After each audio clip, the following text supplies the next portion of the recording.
Presenter Vicky Prasetyo mengaku terpaksa menikahi Kalina Oktarani. Vicky Prasetyo mengungkap hal itu saat dihipnotis Uya Kuya. Jujur terpaksa karena awal-awal kita kan enggak ada proses.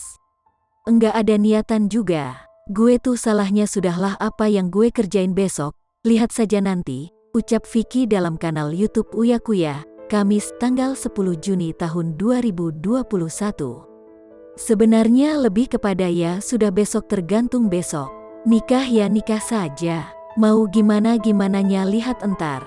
Gue sayang sama dia, cinta, cuma keadaannya masih belum sepenuhnya, sambungnya.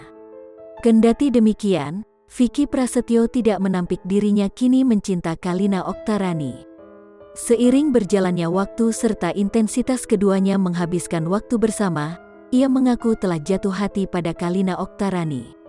Tapi saya sayang sama dia, seiring berjalannya waktu mikirin yang baik, kata Vicky. Vicky mengungkapkan bahwa ia merasa bersalah karena telah menyeret sang istri ke dalam hidupnya yang penuh kontroversi dan sensasi itu. Oleh karena itu, Vicky Prasetyo berjanji akan mencoba membahagiakan Kalina. Kasihan sih dia sudah tenang dengan kehidupannya sendiri yang dulu. Tiba-tiba dia masuk ke dunia gue, industri gue.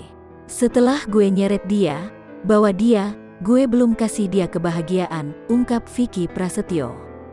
Gue kerja dari pagi sampai capek biar bisa kasih kehidupan ke dia selayak-layaknya, tambahnya.